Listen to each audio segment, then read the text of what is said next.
बार की बात है, रघुबीर नाम का एक आदमी एक बड़े से घर में अकेला रहता था। रघुबीर एक छोटी सी नौकरी करता था। उसका इस दुनिया में कोई नहीं था। वो बस रोज सुबह नौकरी करने जाता और घर आकर खाना खाकर सो जाता। एक दिन रघुबीर जब घर वापस आ रहा होता है तो उसको आते आते काफी रात हो जाती है और रास्ते में उसे एक औरत खड़ी दिखती है। अरे इतनी रात में ये औरत यहाँ सड़क पर क्या कर रही है? चलो चलकर पूछता हूँ। रघुबीर थोड़ा और आगे जाता है पर फिर से वो औरत आगे पहुंच जाती है। रघुबीर फिर उस औरत को जोर से आवाज देता है पर वो औरत अचानक गायब ही हो जाती है। रघुबीर बड़ा हैरान हो जाता है। उसे कुछ ठीक नहीं लगता और वो जल्दी से घर आ जाता है। रघुबीर जैसे ही घर पहुंचता है तो उसकी आंखें फटी की फटी रह जाती हैं। वही औरत उसके घर के दरवाजे पर खड़ी होती है। रघुबीर थोड़ा आगे बढ़ता है। उस औरत के बड़े ही लंबे लंबे खुले बाल होते हैं, बड़ी बड़ी सुंदर आंखें और जब वो बोलती है तो एकदम मीठी आवाज। क्या ये घर आपका है? हाँ हाँ, मेरा घर। पर आपको मेरे रास्ते में देखा था, फिर आप अचानक ही गायब हो गई। जी नहीं, बस वो अचानक वहां से चली गई थी क्योंकि वो रात बहुत हो रही थी और आप मेरी तरफ आ रहे थे तो मैं डर गई और वहां से फटाफट भागी। अच्छा तो ये बात थी, पर मैं ऐसा आदमी नहीं हूँ, तो मुझ पर पूरा भरोसा कर सकती हो। हाँ, मुझे भी ऐसा ही लगता है कि आप एक भले आदमी हैं और अच्छा हुआ कि मैं यहाँ आई। अरे आप यहाँ आई क्यों? मतलब मैं तो आपको जानता भी नहीं। जी वो मैं अपने गांव से आज ही आई हूँ। यहाँ मेरी मौसी रहती है तो बस उनके भरोसे यहाँ आ गई थी। यहाँ कोई नौकरी कर लूंगी और उनके पास रह लूंगी। अच्छा तो फिर यहाँ कैसे? बस क्या बताऊं, उन्होंने तो मुझे साफ शब्दों में जाने के लिए बोल दिया कि यहाँ उनका ही गुजारा नहीं है तो वो मुझे कैसे रख सकेंगे और घर भी छोटा है। बस फिर मैं तुरंत वहां से निकल गई और उन्होंने मुझे रोका भी नहीं। तब से अपने रहने के लिए किराए पर घर ढूंढ रही हूँ। ये तो आपके साथ बहुत ही बुरा हुआ। तो फिर आप यहाँ कैसे आई? अरे बस जब आपसे डर कर भागी तो रास्ता ही भटक गई और अपने आप यहाँ पहुँच गई। फिर मैंने इस घर के बाहर एक बोर्ड देखा जिस पर लिखा था कि एक किराएदार की जरूरत है, तो मैं बड़ी खुश हो गई। फिर देखा दरवाजे पर ताला लगा है तो मैं बस यहीं खड़ी होकर इंतजार करने लगी। ओह अच्छा, अरे ये घर तो मेरा ही है। दरअसल इस घर में मेरे अलावा कोई नहीं रहता। अब मेरी नौकरी भी ऐसी नहीं कि मैं बहुत कमाता हूँ और ये खाली घर काटने को दौड़ता है। बस एक दिन सोचा क्यों ना मैं किराएदार रख लूं, तो दोनों समस्या ही दूर हो जाएंगी। तो बस समझ लीजिए आपकी ये समस्या दूर हो गई। आप मुझे अपना किराएदार रख लीजिए। रघुबीर ये सुनकर बड़ा ही खुश हो जाता है। मन ही मन वो सोच रहा होता है कि वाह, इतनी सुंदर लड़की अब मेरे साथ इस घर में रहेगी। वो इतने सालों से अकेला एकदम बोरिंग जिंदगी जी रहा था, पर अब सब बदल जाएगा। रघुबीर इतना खुश होता है कि उसकी खुशी उसके चेहरे से साफ झलक रही होती है। वो बड़ी खुशी खुशी बोलता है, आओ ना, अंदर आओ, अपना कमरा देख लो। दोनों अंदर जाते हैं और फिर रघुबीर उस औरत को उसका कमरा दिखाता है।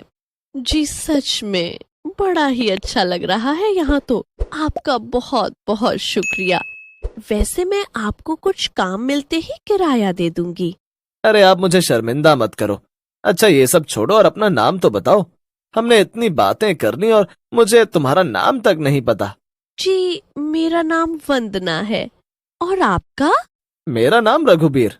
दोनों की अच्छी बातचीत हो जाती है। फिर रघुबीर अपने कमरे में चला जाता है। उस रात रघुबीर खुशी में बस उस औरत की खूबसूरती के बारे में ही सोचता रहता है। दूसरी तरफ वो औरत अपना कमरा बंद करके उसके बाद वो सारे पर्दे लगाकर कमरे में बिल्कुल अंधेरा कर देती है। अंधेरा करने के बाद वो बस कमरे में एक मोमबत्ती जलाती है और मोमबत्ती की रोशनी में वंदना का चेहरा इतना भयानक चुड़ैल जैसा दिख रहा होता है।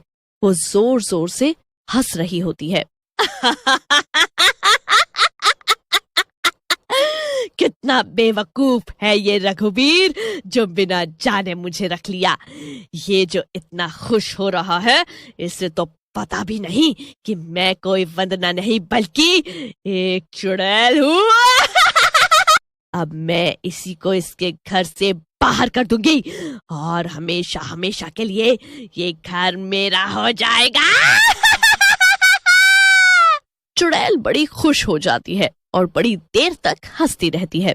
उसके बाद जब उसे लगता है कि रघुबीर अब गहरी नींद में सो चुका होगा तो वे चुपके से बाहर जाती है।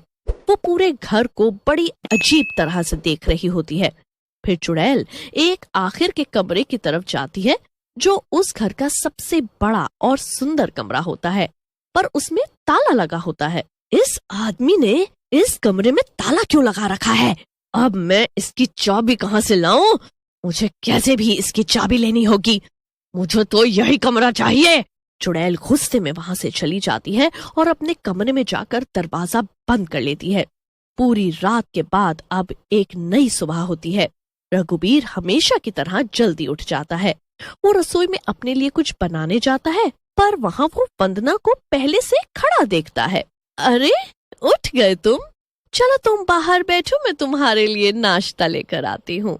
तुम और नाश्ता, और वो भी मेरे लिए? ये सब की क्या जरूरत है? मैं तो खुद कुछ भी बनाकर खा लेता हूँ। अब ऐसे नहीं चलेगा। अब मैं आ गई हूँ ना, तो रोज बढ़िया बढ़िया नाश्ता और बढ़िया खाना मिलेगा। रघुबीर तो ये सब सुनकर एकदम हैरान ही रह जाता है। एक दिन पहले आई एक औरत उसका इतना ध्यान रख रही है, उसे इस बात पर यकीन ही नहीं हो रहा होता। वो बस मन ही मन मुस्कुरा रहा होता है और वंदना को देख रहा चला जाता है। चुड़ैल पूरे घर में पागलों की तरह घूमती है। फिर जैसे ही शाम होती है और उसे लगता है कि रघुबीर आने वाला है, तो वो फटाफट जादू से पूरे घर की सफाई कर देती है।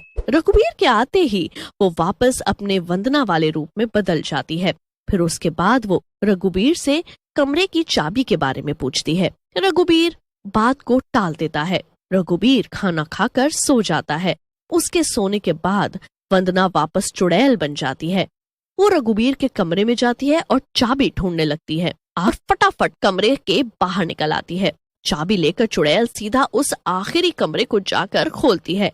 कमरे में बस जाले, धूल मिट्टी और बिखरा हुआ सामान होता है। कहाँ है, कहाँ है? यही होना चाहिए। कहाँ ढूंढूं अब मैं? चुड़ैल पागलों की तरह सब सामान इधर से उधर कर देती है और उसी चक्कर में फूलदान नीचे जोर से गिरता है और उसकी आवाज सुनकर रघुबीर की आंखें खुल जाती हैं। चुड़ैल फूलदान उठाने ही लगती है कि उसे तभी एक पुराना बॉक्स दिखता है। चुड़ैल उसे देख बड़ी खुश हो जाती है और फूलदान को छोड़ उस बॉक्स को उठाकर उसे साफ करने लगती है। मिल गया, आखिरकार मिल ही गया। इतने में वहाँ रघुबीर के आने की आहट आती है। रघुबीर डरता हुआ अंदर जाता है। देख इस डब्बे की तरफ और याद कर अपनी गलती। रघुबीर उस डब्बे की तरफ देखता है। उसमें कुछ कागज होते हैं। हाँ, इस मकान के, जो मेरे बाबूजी का था और तेरे बाबूजी ने हड़प लिया था। उसके बाद उन्होंने हमारे परिवार को घर से निकाल दिया। हम सड़क पे आ गए और इतने बुरे दिन देखे कि आत्महत्या करनी पड़ी। रघुबीर को सब समझ आ जाता है। अपनी सारी गलतियां याद आ जाती हैं। वो चुड़ैल के आगे खूब गिड़गिड़ाता है, पर चुड़ैल एक नहीं सुनती। सारी काली जादू की शक्तियों का इस्तेमाल करके वो रघुबीर को उन्हीं के घर के कागजों के साथ उसी डिब्बे में हमेशा के लिए बंद कर देती है। चुड़ैल जोर जोर से हंसती रहती है। चुड़ैल उस डिब्बे को रघुबीर के कमरे में रखकर बाहर से ताला मार देती है। उसके बाद वो हमेशा हमेशा के लिए वहीं कैद रह जाता है।